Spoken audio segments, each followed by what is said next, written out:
Hello everyone. Today I am going to discuss William Shakespeare's play King Lear. William Shakespeare was an English playwright, poet, and actor. He is regarded as the greatest writer in English language and the world's preeminent dramatist. He is often called England's national poet. He was born on April 1516 and died in April 1616. William Shakespeare's play King Lear was published in 1606, and his main characters are Lear, King of Britain, and who is the hero of play. Goneril is Lear's daughter, Regan is his second daughter, Cordelia is third daughter. King of France, suitor of Cordelia, who marries her.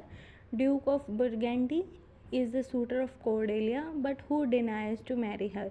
Duke of Cornwall, husband of Regan. Duke of Albany, husband of Goneril. Earl of Kent, faithful follower of Lear. Earl Gloucester is the nobleman of Lear. Edgar is Gloucester's legitimate son, and Edmund is Gloucester's bastard son. Fool is Lear's entertainer, and Oswald is Goneril's employee. So let's start our story of King Lear. King Lear, after many years of rule, wishes to retire as ruler. He decides to divide his kingdom among his three daughters. But before the actual distribution, the king asks each daughter to tell him how much they love him. He may give her a part of his kingdom in keeping with the intensity of love. Goneril, the eldest, is asked first. She gives an insincere but flattering reply. She claims that her love is so great that she is unable to give full expression to it.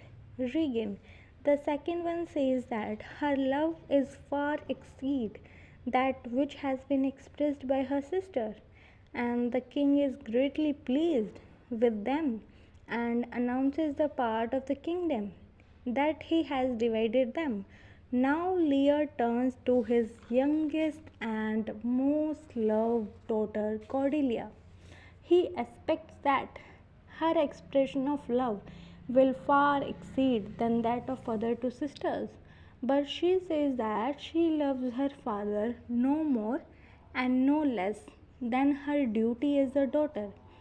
At this, king is hurt by her simple and sincere expression. He declares Cordelia to be an unnatural daughter and disinherits her. The king of France takes honest Cordelia as his wife. Kent tried to prevent this happening on behalf of Cordelia but is only lost of his pain. Cordelia and her husband depart for France. Edmund is bastard son of Gloucester, makes a plan to displace the legitimate brother and become heir to his father's estate. He convinces his father that Edgar is plotting to murder him for his estate. He becomes convinced and gives order of killing Edgar. Gloucester do wrong with a dutiful child and rises an undeserving one to power, like King Lear. Now Lear is to live with his two daughters in turn, but these two daughters insults him. Instead of going away, Kent returns with change in his appearance to become a protecting servant of his old master, and Lear finds that he is treated disrespectfully by both his daughters.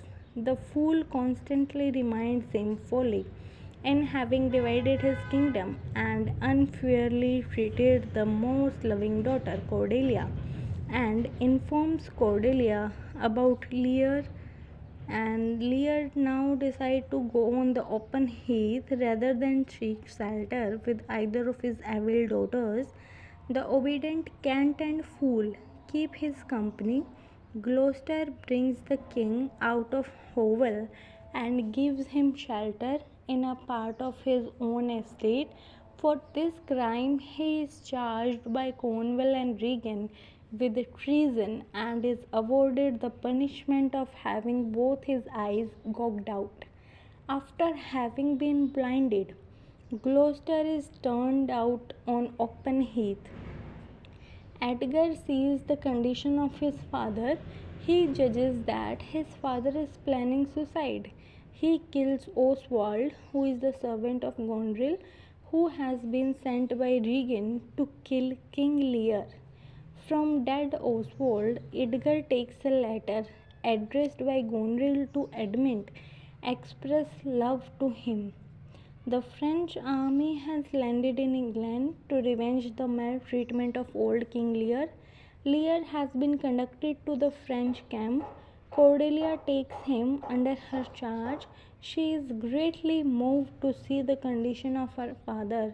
Rest and care have almost restored the old king. Lear begs forgiveness of his daughter for having wronged. She says that she does not feel she has been wronged. Lear would be perfectly happy if he could pass the rest of his life with his beloved daughter. But fate has decided anything else. The French army is defeated. Cordelia and Lear are taken prisoners. They fall into Edmund's hand. He orders for their death. Cordelia is hanged, but Lear is saved just in time as Albany's men come there. Lear is so much angry by the attempt to kill Cordelia that he cut the man who was hanging her. Edgar decides to fight a duel with Edmund without revealing his identity. Edmund is defeated, and then news arrives that Regan been poisoned by Gondril. On learning that she also loves Edmund, when news arrives that Edmund has died, she herself committed suicide. Both these women has desired to be united with Edmund, and in the dying moment of Edmund, Edgar reveals his identity. Edmund seems to realize the divine justice of his destruction that he has been planning. Before his death, he tells Albany where Lear and Cordelia are present, and he requests him to hurry their rescue as he has ordered their death. Albany's men are only able to save Lear because by the time they arrive in prison, Cordelia has already been hanged to death. Lear cannot bear the death of Cordelia. He hopes that she can be brought back to life, but all the efforts to do so are fail.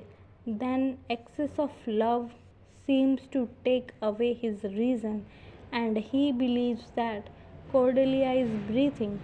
In this delusion, Lear himself dies. Albany appoints Kent and Edgar as Minister of Kingdom, but Kent begs to be excused, and the play ends with a dead march as the dead bodies are taken away.